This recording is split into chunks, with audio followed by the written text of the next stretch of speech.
And now we're gonna take a look at my second raised bed. And this is what happens when you lose absolute control of your garden. So the raised bed is back there. The plants are over here. So yeah.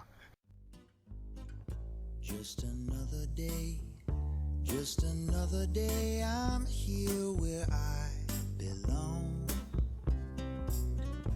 Any other place, any other.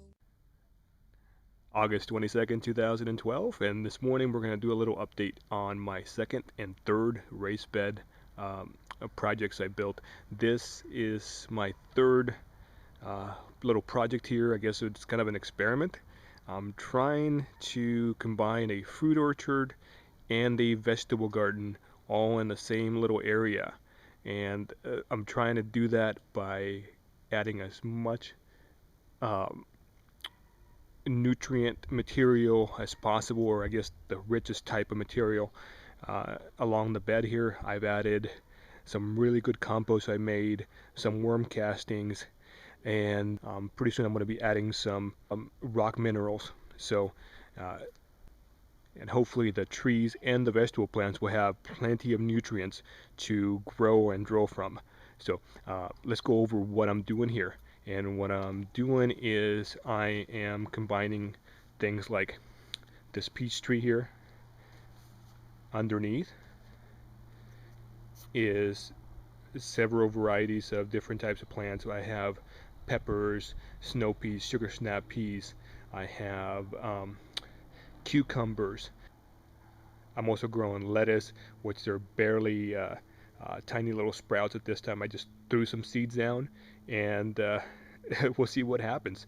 A lot of them got eaten by the birds, but some actually managed to survive. So as we go on here, I have more peppers, more cucumbers, lots and lots of different greens are starting to sprout through.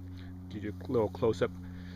I think these are going to be little tiny sprouts of Swiss chard, some lettuce, some radishes. I don't know if you can tell there. There we are. And we are planning on just filling up this bed, making it as densely packed as possible. As we go on here, I have a pear tree, which is working out really well. I can't wait for next year when each branch is just loaded with these fruit here. Uh, they're gonna be a really good fruit to have because I mean you can make this into just about anything. You can preserve it pretty well, or you can just eat them raw. But they're doing really well.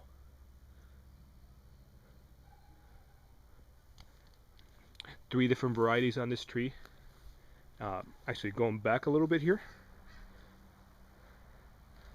this is a 4-in-1 apple tree, and I've started to train some of these branches to stop at this height, which is going to be about 5.5 feet, well, more like 6 feet, and they're going to be growing horizontally.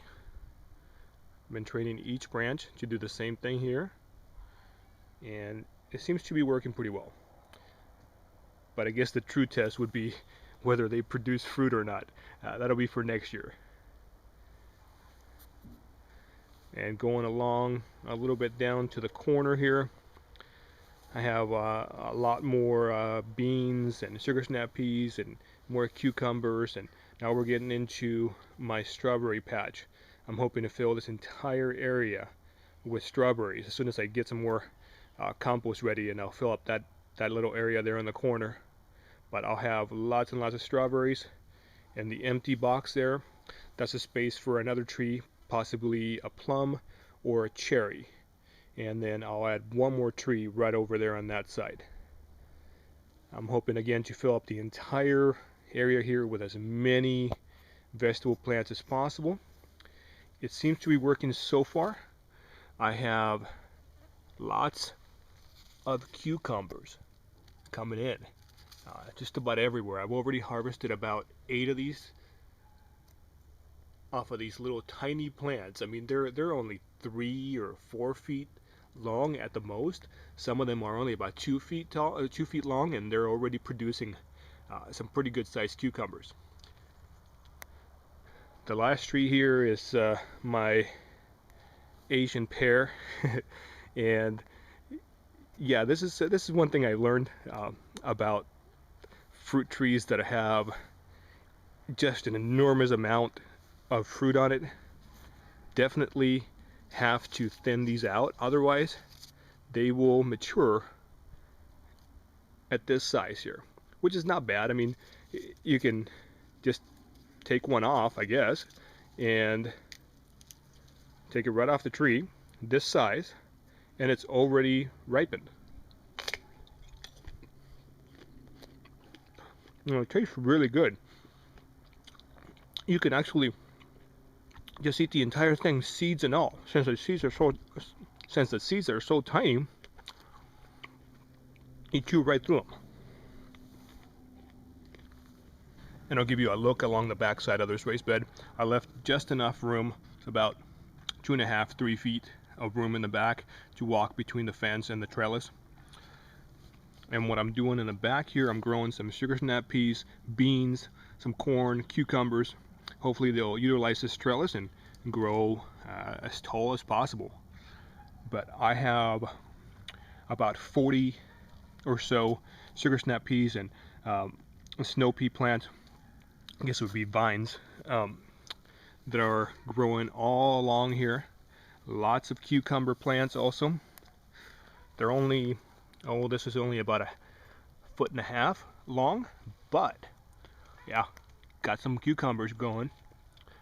I know it's really late in the season now, it's coming towards fall, but you know, if if you don't try, you're not gonna know if it works. And so far it's been working. I've been getting cucumbers off of them, and I'm pretty sure the sugar snap peas and snow peas are going to produce well into the fall, so that's not a problem there. I have things already at about a 4 or 5 foot height. This is a bean vine here that just keeps growing about a foot a day now, it seems. Cucumbers are coming up the trellis. They're having no issues, even with this kind of makeshift setup here with some twine. And the twine stretches and it kind of sags, but it's still strong enough to support all this. If it does happen to sag a little too much or break, hey, I'll just throw another line of twine there. No big deal. And around the corner here, this is where I'm hoping for next year to have those trees in the ground and ready to go. And just a quick glimpse of what I've done with the structure here. I was trying to do this as cheaply as possible, so most of the materials I got here were free. The original structure there, the green posts, are all recycled. They came for free. Almost all of that was free, with the exception of a couple boards I purchased. That was about $20 worth. But this post here, I went ahead and purchased a few eye hooks for, I think it cost about $2 for about 4 of them.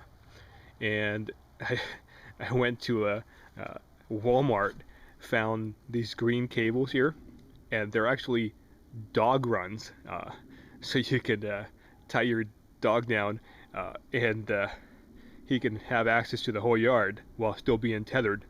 And these things were $3 for, I believe it was 50 or 60 feet, so it was a good deal.